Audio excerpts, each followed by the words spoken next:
Well, ladies and gentlemen, for this segment of Lifting Community Spirits, we have a little lagniappe for you. We have Mr. James Watkins of Paul Hobbs Winery. As we wait for our scheduled guest, Aimee Brown, the Executive Director of the New Orleans Wine Food Experience, we're going to discuss with James what's going on out in California and Paul Hobbs Winery. So, welcome, James. Thank you. Thank you very much for joining us for Lifting Community Spirits. I do believe you have some wine coming. Thank you so much. Fantastic. Well, James, tell us a little about Paul Hobbs Winery, how long you've been with them, and what they're doing. So I've been with Paul Hobbs for a little over 4 years now. And Paul is an interesting story. He didn't, gather his wealth and decide to become a winemaker later on in his life. He's sort of been at it since the 1975, really, with Robert Mondavi. He was at Opus. He was with Simi in the mid-1980s, and then he decided to strike out on his own. He opened his own winery, Paul Hobbs, in 1991 with, no winery and no vineyards, right. All built upon relationships that he had forged while working, whether at Simi or at Mondavi in those places. This is after a brief stint in Argentina and helping to really kind of bring Malbec to the forefront. Since then, we've opened a handful of other wineries. We went back to Argentina and Mendoza and opened a winery by the name of Viña Cobos in 1998. And with Paul, he sort of likes to turn it up to 11 when he gets into a particular wine region. So the Cobos wines themselves are some of the most expensive that you'll find in Mendoza and some of the most sought after in the world, to be honest with you. And then all the way down to these beautiful entry-level delicious bright tears. And is it just Malbec, or is it blends? We do a blend. It's the only blend actually that we do in our portfolio. We make Chardonnay, we make Cabernet, we make a little small amount of Cabernet Franc too. But there's 3 brands within it. Foligno would sort of be your regional appellation, and then Vermare would be like your village level wines, and then the Cobos would be kind of like your Grand Cru. I got you. Yeah. Very good. And where are you based out of? I live in Houston, Texas. In Houston. Yeah. I got you. And how much of the United States do you have? I cover 8 states. 8 states. I got you. And so with the recent fires that have happened out in California, what's the situation that you know of overall, and then anything specific within the Paul Hobbs portfolio? Sure. Overall, it's I don't want to say it's bleak by any stretch of the imagination. There's pretty terrible things that happened. As you can imagine, with most vineyards themselves, they don't typically catch fire. It's the structures that are around them, or if they're not properly limbed up, some of the forest areas that are around them. So we saw a lot of structures that went down from some of our long-term wineries. For us, as Paul Hobbs, we lost a good portion of our Cabernet, the last end of it that was being harvested, to some smoke taint. And smoke taint's an interesting thing. Tell us about that. Yeah, does it obviously influences the grape itself? It certainly does. It gets on the skin of the grape before it comes into the winery, and it's a really difficult thing to manage and understand. You can do some tests on it, and it can tell you some ideas, but really you're not going to know until you make the wine whether or not it's been tainted by smoke. So there were several wineries that, because this occurred during harvest, decided simply not to harvest their fruit this year. It was just too dangerous. They didn't want to put people in danger at all. So marketing-wise, you couldn't call a Fume Cabernet? Yeah, right. Smoke-filled cab or something like that? I think this happened in 2017. And we decided not to make our Crossbar and Sonoma County Cabernet because it was affected by smoke taint afterwards. And so somebody out there has some really delicious, inexpensive, smoky Cabernet that certainly won't have our name on it. Yeah, I got you. So what are you drinking here right now? This is Paul Hobbs 2017 Russian River Chardonnay. And I think the interesting thing is, you say Paul Hobbs, most people probably think of really highly critically acclaimed Napa Valley Cabernet Sauvignon. And we make those, and we're very proud of it. But our winery is in Sonoma, it's in Sebastopol, so we are fortunate that we weren't in the line of fire when it came to the glass fire. Okay. But 2/3 of what we make is Chardonnay and Pinot Noir. And I really think the expression of both Chardonnay and Pinot Noir that we make in our wineries really showcase the purity of fruit that you look for with Paul's harvest. Yeah, wow. That's things that I've been in the business 39 years, and You learn something new every day. Yeah. No, that's for sure. I'll tell you what we needed in Northern California was some of the rain that everybody had to deal with here during Hurricane Laura and Delta. You know, we could have just borrowed that for those 2 weeks. We'd have been good to go. And so you're here tonight in New Orleans at Dickie Brennan's Steakhouse, and you have a wine pairing dinner. We sure with do. Dickie, huh? Yeah. And so what other items are you featuring tonight? So we have 2 wineries in the northern coast of California. We have Paul Hobbs, which are sort of your more age-worthy, thought-provoking, want to lay them down style of wines. So we're pouring the Chardonnay that I've got here, as well as our Napa Valley Cabernet Sauvignon from 2016 tonight. We have another winery that we opened in 2001. It's named Cross Barn. And this is intended to be more of your bright introduction to Paul's style. It comes in a little bit of a lower price point. It's not as affected by oak. The beauty of having 2 wineries is the symbiotic kind of relationship. We can pass new oak passes down to Cross Barn. The vineyards can age in and out. So we'll be pouring the Cross Barn Pinot Noir with the second course. Terrific, terrific. Yeah. Very good. Well, look, I want to thank you very much for stepping on in here and saying a few words. Certainly. And cheers, and let's have a great dinner tonight. Salud. Well, good afternoon, ladies and gentlemen. We're here for another segment of Lifting Community Spirits. I'm your host, Fred Holley, and I'm the event coordinator at Republic National Distributing Company in New Orleans, Louisiana. Today's segment is being filmed from Dickie Brennan's Steakhouse, and it's rather unique. The reason why we're here, and also for the very first time, we have a 501c3 charity with us. Our guest today is none other than the Executive Director of the New Orleans Wine and Food Experience, Aimee Brown. Welcome, Aimee. Thank you so much for having me. I'm so excited Very to good. be here. Well, as our tradition is, we have a couple cocktails and wine. Reason Aimee has wine today is because it's a Paul Hobbs wine dinner tonight. My drink today is with Fernet-Branca, and it's called the Hanky Panky. So, without further ado, let's lift our community spirits. We can take these masks off. Perfect. I've been smiling the whole time underneath it, but you can't tell. And cheers. Yes, very good. I have the Paul Hobbs Chardonnay. Cheers. Fernet-Branca, Hanky Panky. So, let's get into the conversation. You are not from New Orleans. I'm not. I've been here for 10 years. For 10 years, and you came here specifically for? For school. I just knew that I loved New Orleans, though, and so I have been here for 10 years. I have a child here. I have an amazing job, and so New Orleans is home for good, and I feel like it kind of keeps people in that way, and I'm not ashamed to say it. Terrific. And so how long have you been the Executive Director for the New Orleans Wine Food Experience? So this November, I'll have been with the company for 4 years. Oh, okay. Very good. And have you enjoyed the tenure? Oh my gosh, I mean, it's amazing. It's my dream job. I mean, not only do I get to be around so many amazing people in the industry, I love that it's a nonprofit giving back to culinary education in this city. I'm so proud of it, and so it's an amazing job. Well, that's wonderful. Well, I know that New Orleans Wine and Food Experience has been going on for a number of years. 28. For 28 years. I got you. And you've been here the last 4. So obviously you're going through one of the most difficult times with this pandemic. And I know in the past, the locations for the festival have been varied. Right. Name some of those. So we've been in the convention center. I feel more so than not. Beforehand, we had been in the Superdome, Mardi Gras World. Finally, when I came on, I was like, I really just love the Sugar Mill. My board of directors love it as well. And so we would have been there the last 2 years. Of course, our festival got canceled this past March, where we were also supposed to be at the Sugar Mill, but we had a fantastic time having our grand tastings there in 2019, and so I'm like, we're ready for our next time to be there as well. So, what are the plans for 2021? So, are they solid? Yes.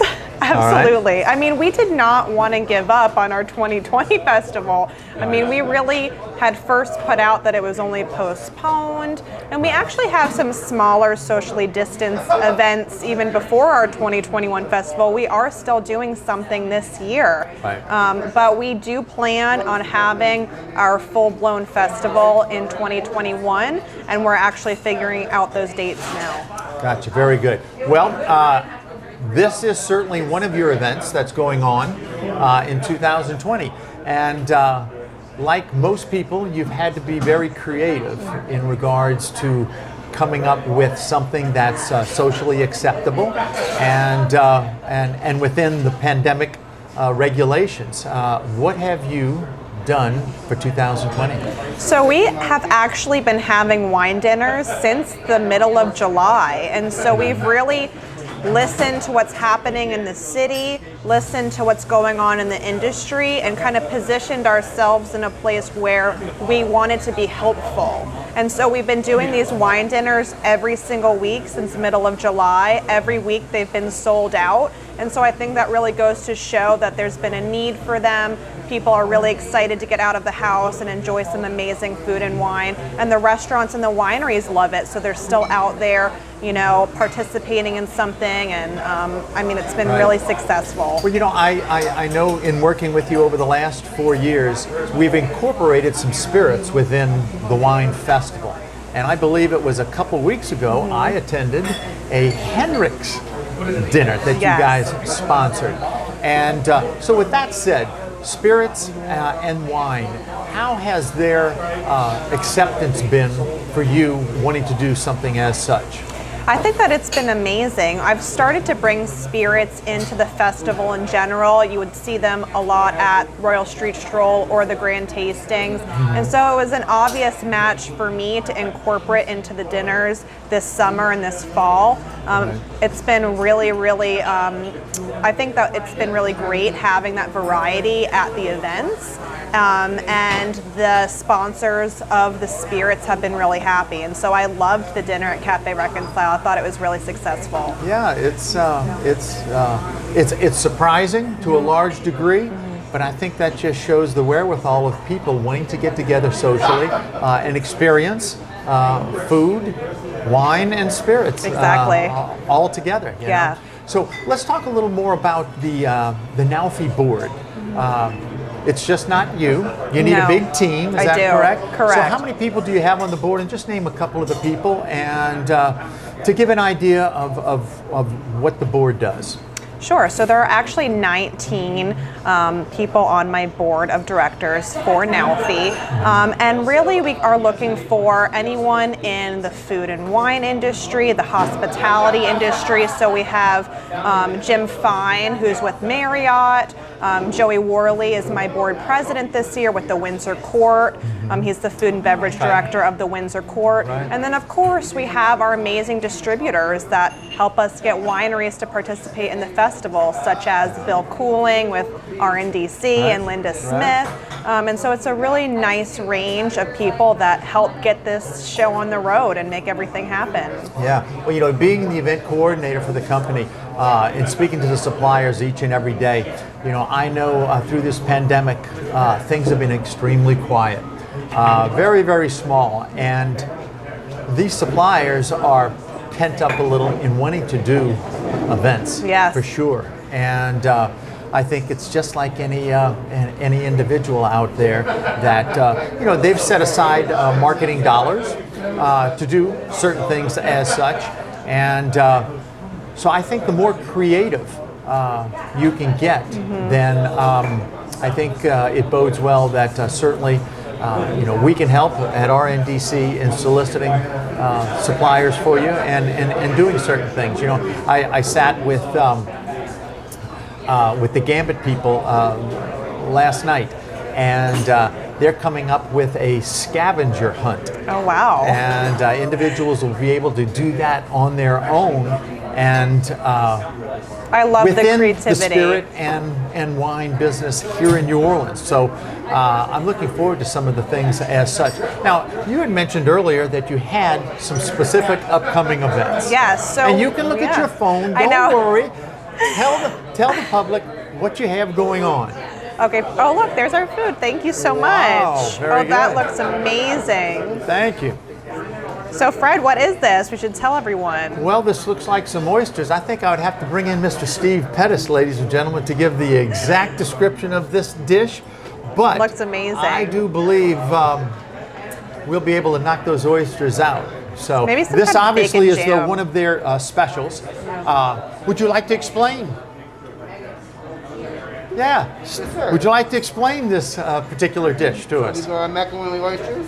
They're masa flash fried. They come with a Tabasco and chipotle sauce.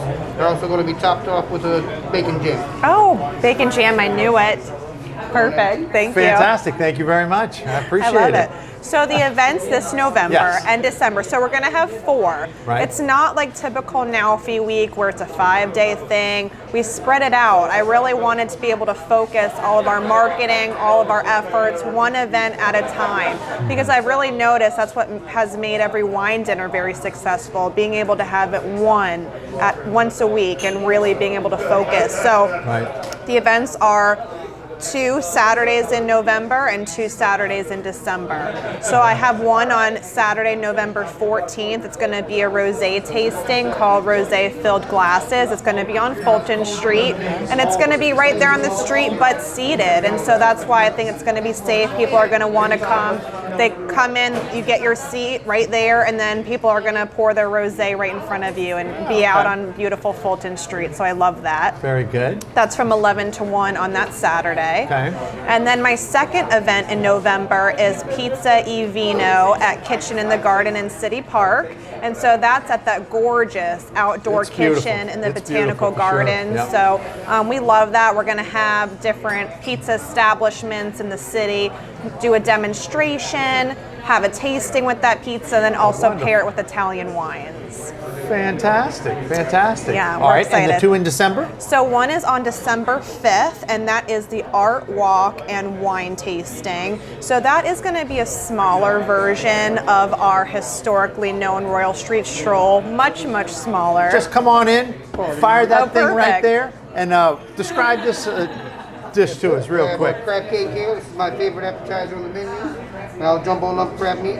No breadcrumbs at all. It's going to be held together with a white ravigot sauce, and also paired with a side of our corn marching. Ooh, that looks Fantastic. amazing. Thank you very much. Thank you. I love this. 2 of their top appetizers in the whole restaurant. So, ladies and gentlemen, I'll give you a taste test and let you know next segment how good they really were.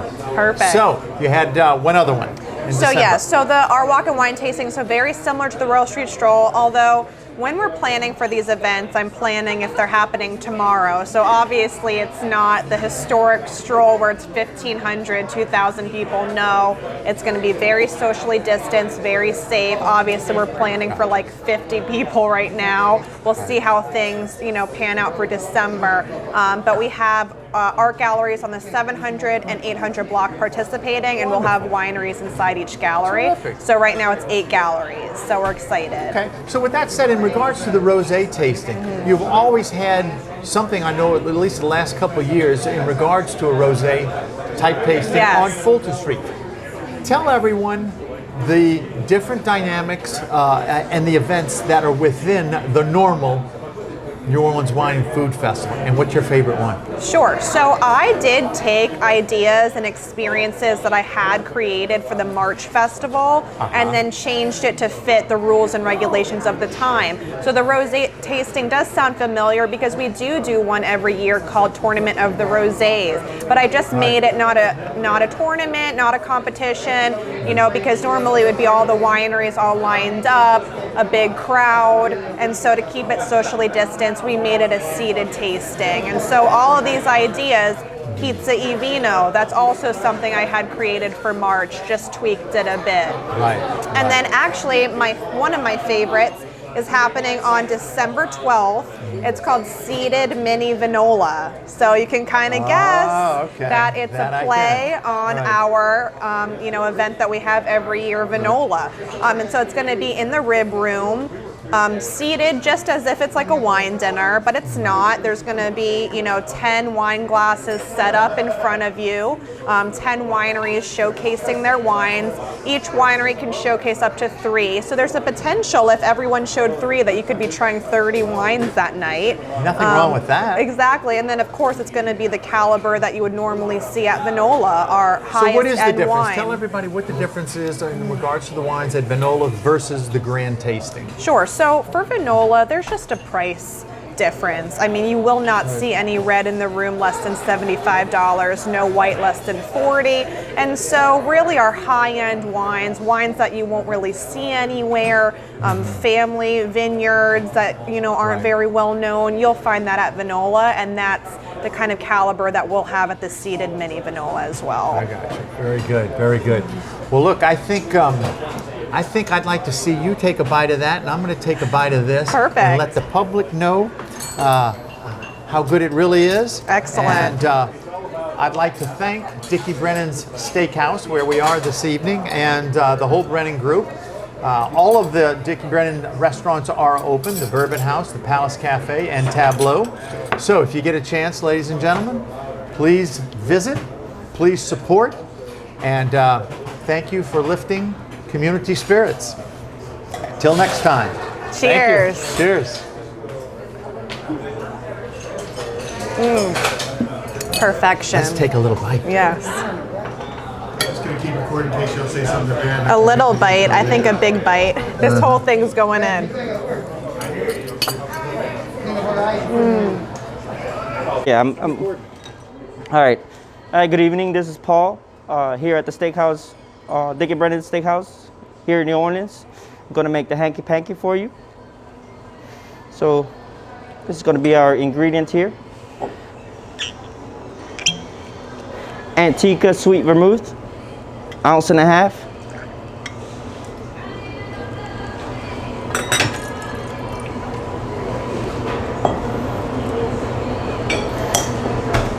Do 1.5 ounces of the Gunpowder Gin. It's gonna be an Irish gin.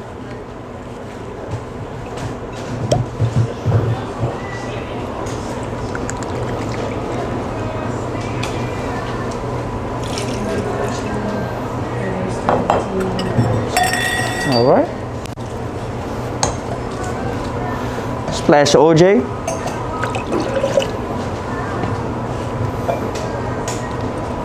Splash of Fernet-Branca.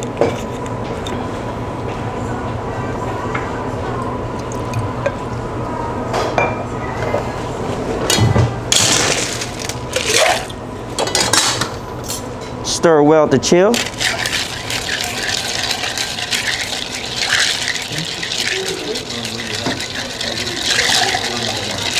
Give me an orange. Give me an orange. Yeah, and the peeler, and it's right behind you.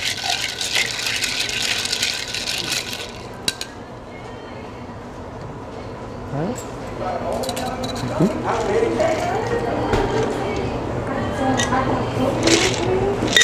Strain that. Goes with the orange peel. Get the oils out. All around the rim. Cheers.